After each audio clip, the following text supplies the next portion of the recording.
પણ ભલે ખૂબ આશીર્વાદ છે. તમે આવી રીતે મનથી કદાચ આટલું માંસ મટન છોડ્યું તો ભલે કૃપા મારી રહેશે, તમારી કુળદેવીની કૃપા રહેશે, ઉપાસના એની ભક્તિ ચાલુ જ રાખો. ધીરે ધીરે ધીરે આપે રૂપે બધું તમારા ઘરનું આખું વાતાવરણ અલૌકિક થઈ જશે, એવા મારા આશીર્વાદ. મારો છોકરો પહેલા માઉન્ટ આબુ હોસ્ટેલમાં ભણતો હતો, બહુ જ નોનવેજ બધું ખાતો હતો. પછી ઘરે આવ્યા પછી અમે કોલેજમાં રાખ્યો, કોલેજમાં બી બહુ જ ખાય. પછી આ ડિસેમ્બર મહિનામાં દ્વારકાધીશ ગયા અમે, ત્યાં ગયા પછી મને કે મારો છોકરો ત્યાં જ જવું છે. પછી ત્યાંથી અમે ઘરે લાવ્યા. પછી મારી બેનપણીનો ફોન આવ્યો કે તમે જાઓ છો તો મારા વતીના તમે બી દર્શન કરજો. જો મેં કીધું કે મારા વતીના તમે બી દર્શન કરજો, તો કે તમે આવો બારે જા. તમે કીધું આવીશ. તો મારી આજે મારો 8મો રવિવાર થાય છે, પણ મારો છોકરો કશું ખાતો નથી, કોઈ કશું. બાકી તો એટલું બધું મમ્મી આજે આ ખાઈ આવો, અમે ઘરમાં તો ખાતા જ નથી. ઘરમાં તો હોસ્ટેલમાં શીખ્યો તો ખાવાનું. હા, હોસ્ટેલમાં ખાતા હતા, શીખ્યો તો. હા. અને પછી તમે કહો તોય માને નહીં તમારું, ના માને. બહાર જઈને ખાઈ આવો. બહાર જ ખાતો હતો. ભલે. હા.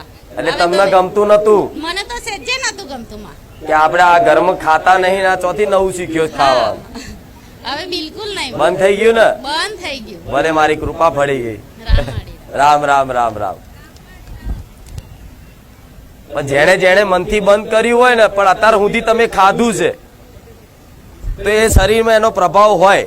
પણ સામે એવા જીવોને પુનદાન કરો, રાજી કરો, જેથી ખાતું હરખું આવ તાજવે તોલાય. ધામમાં આવીને મારા પ્રવચન સાંભળી અને મારી વાતનું પાલન કરો તો તમે મારા વાલા બનો.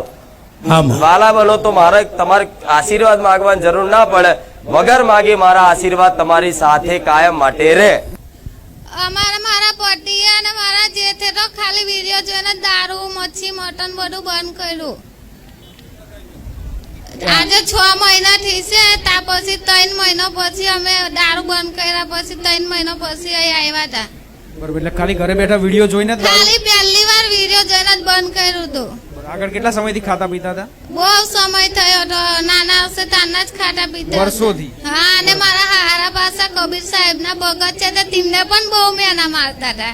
બરોબર. અત્યારે બધું બંધ થઈ ગયું? અત્યારે બધું બંધ. માંસ, મટન, મચ્છી ની તો વાત છોડો, પણ વિમલ, તમાકુ, પરેકી બધું બંધ કર્યું. બરોબર. એ બંધ કર્યા પછી બીજો કેટલો બદલાવ આવ્યો જીવનમાં? બહુ બદલાવ આવ્યો. ઝઘડો થતો તો તે નહીં ઝઘડો થતો ઘરમાં. ઝઘડા વગડા બધું બંધ થઈ ગયું? હા. દારૂ બંધ થઈ જાય, મોસ મટન, ઝઘડા બંધ થઈ જાય. હા. પણ ઘેર બેઠા જ આટલું જો એમને ફળ મળતું હોય, કે છે કે એના પતિએ અને એના જેઠે બંને બે ભાઈએ દારૂ, મોસ મટન છોડી દીધું ખાલી વિડીયો જોવા. પણ ભલે ખૂબ આશીર્વાદ છે. તમે આવી રીતે મનથી કદાચ આટલું માંસ મટન છોડ્યું તો ભલે કૃપા મારી રહેશે, તમારી કુળદેવીની કૃપા રહેશે, ઉપાસના એની ભક્તિ ચાલુ જ રાખો. ધીરે ધીરે ધીરે આપે રૂપે બધું તમારા ઘરનું આખું વાતાવરણ અલૌકિક થઈ જશે, એવા મારા આશીર્વાદ. ગામ મારું ડુંગરી, તાલુકો ઝાલોદ, જિલ્લો દાહોદ. 6 મહિનાથી આવું છું. દારૂ, પાણી બધું બંધ છોડી દીધું છે તમારા સાનિધ્યમાં આવી. કેટલા સમયથી ખાતા હતા?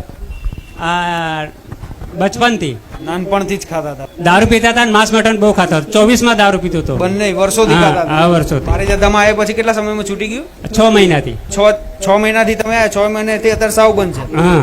પરિવર્તન બહુ સારું ચાલે છે. નોકરી, ધંધે, બધી રીતે સારું. હા, ધંધે પાણી કમ્પ્લીટ ચાલે છે.